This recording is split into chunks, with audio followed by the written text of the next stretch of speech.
Bonjour Pierre Cochard. Bonjour. Bienvenue sur ce plateau. Vous êtes ambassadeur de France en Iran.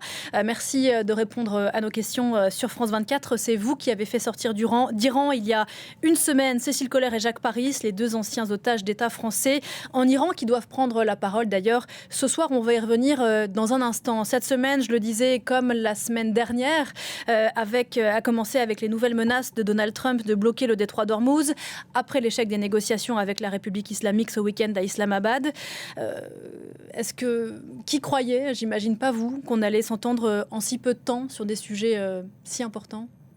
Avant d'essayer de répondre à cette question, je voudrais juste dire que j'étais en effet avec Cécile et Jacques lorsqu'ils sont sortis. C'était un grand soulagement, mais je n'étais pas seul. Nous étions 4 diplomates, et puis que c'est aussi le résultat du travail de beaucoup de gens à Paris et à Téhéran. On va y revenir dans un instant largement, bien sûr. Sur cette rencontre d'Islamabad, oui, on savait, on pouvait se douter que ce serait une rencontre difficile parce que les attentes et les exigences de part et d'autre sont fortes.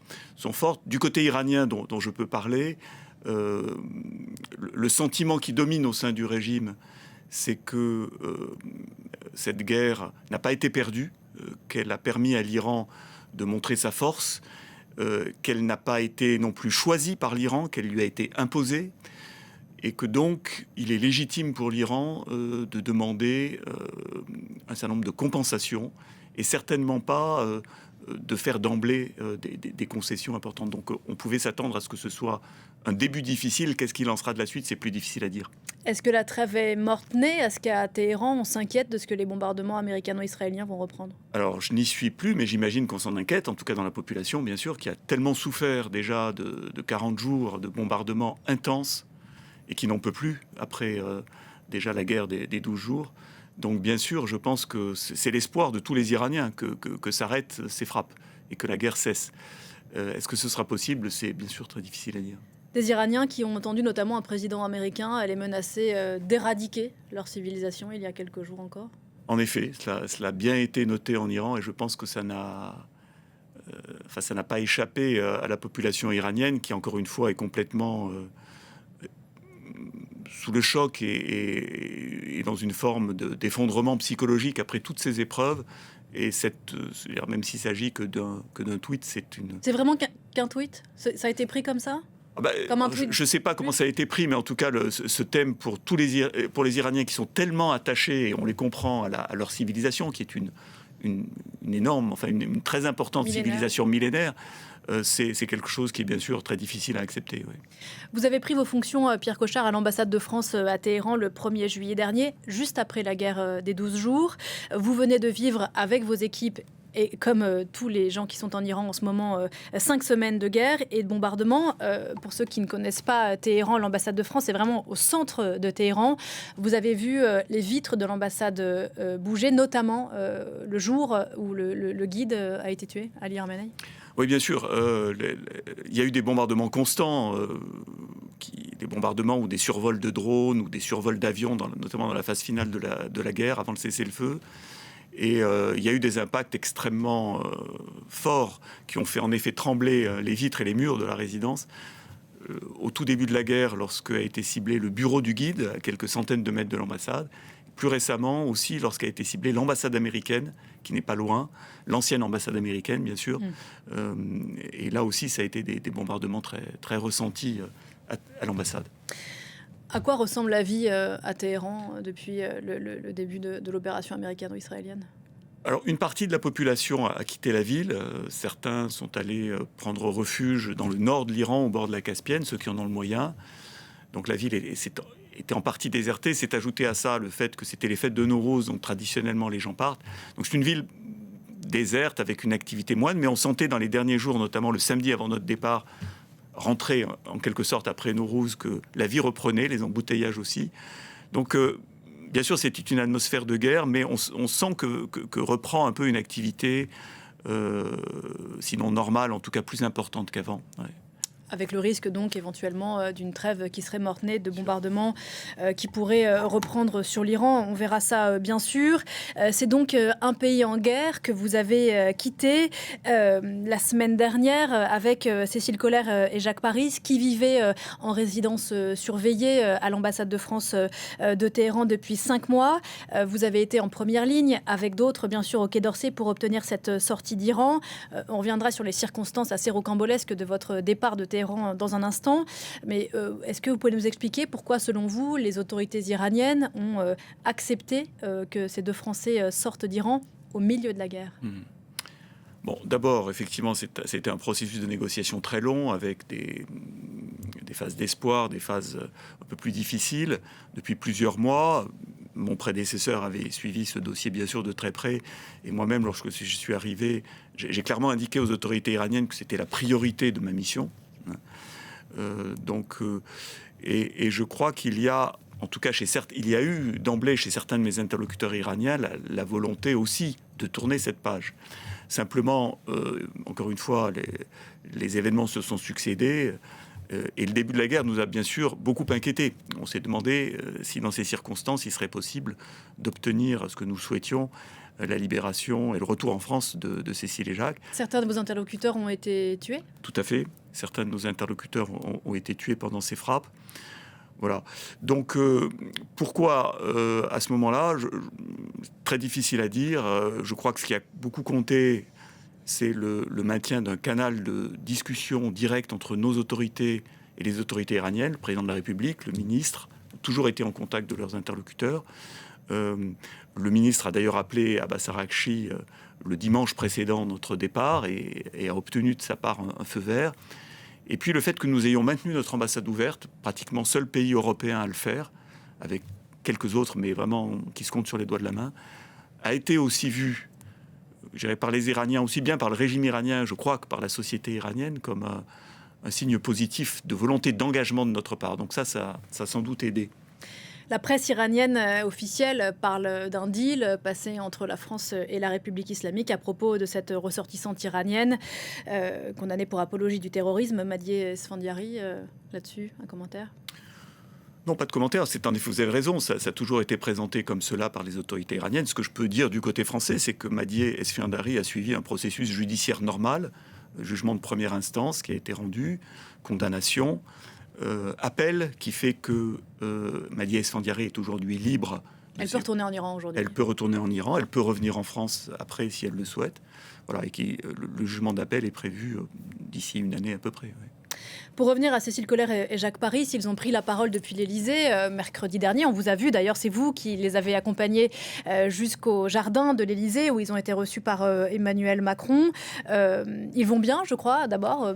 Alors, je ne les ai pas revus depuis cette séquence, mais ils allaient bien. Ils étaient bien sûr très très heureux et de ces retrouvailles, d'abord avec leur famille et puis ensuite de ce moment avec le président de la République et autour de leur famille et des principaux acteurs de leur libération. Donc ça a été, je crois, très émouvant et je comprends qu'en effet, ils vont maintenant reprendre leur destin en main et c'est vraiment leur droit. C'est ce qu'on leur souhaite. C'est ce qu'on leur souhaite, oui. Ils ont quand même parlé de quelques minutes mercredi dernier. Ils parleront plus longuement ce soir, notamment chez nos confrères de France 2. Ils ont évoqué des conditions de détention inhumaines. 3 ans et demi passés dans la pire prison d'Iran, la prison d'Evin, qui est sans doute l'une des pires prisons du monde d'ailleurs. Est-ce qu'on peut parler d'acharnement sur le cas spécifique de Cécile Kohler et Jacques Paris de la part de la République islamique ? Je crois qu'en tout cas, la durée de leur détention et les conditions de cette détention dont ils parleront eux-mêmes sont exceptionnelles, ont été exceptionnelles, même aux normes, je dirais, si je puis dire, de ce qui a pu se passer en Iran, notamment pour d'autres détenus étrangers, y compris d'autres détenus français. Ils ont témoigné, ils ont évoqué les difficultés et les difficultés qu'ils avaient rencontrées, les souffrances auxquelles ils avaient dû faire face pendant leur détention. Mais je laisserai là, bien sûr, Cécile et Jacques livrer leur témoignage. J'ai le sentiment que ça a été plus dur et vraiment plus comment dirais-je, en effet, une forme tout à fait exceptionnelle d'incarcération. Oui. Au plus fort de la crise entre Paris et Téhéran, il y a eu 7 ressortissants français emprisonnés en Iran, ce que le Quai d'Orsay appelle des otages d'État. Vous avez dit à l'instant qu'il y avait au sein des régimes des responsables qui voulaient tourner la page. Est-ce que ça peut vouloir dire qu'il s'agirait d'assainir des liens entre Paris et Téhéran, Paris qui n'a pas notamment été aligné sur la position américaine sur la guerre ? On a toujours dit, et moi je l'ai dit en arrivant en Iran lorsque j'ai pris mes fonctions au mois de juillet, que, comme je vous l'ai dit, la priorité était le retour en France de Cécile et Jacques, et que la situation de nos ressortissants était bien sûr un obstacle majeur à notre dialogue. Nous avons néanmoins toujours maintenu ce dialogue, comme je l'ai dit.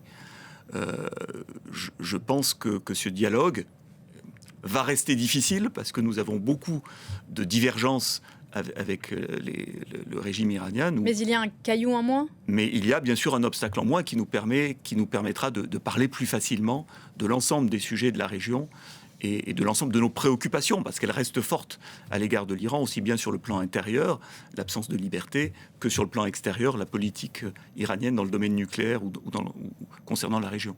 Vous avez rappelé que le président français est l'un des rares présidents aujourd'hui, chef d'État, à continuer à discuter avec le président iranien, dont on connaît la réalité, en réalité des pouvoirs qui sont au sein de la République islamique, pas nécessairement au sein des mains du président. Bref, il faut continuer à parler. Moi, je pense que c'est important. Ça lui a été reproché aussi de continuer à parler. Au président de la République ? Oui.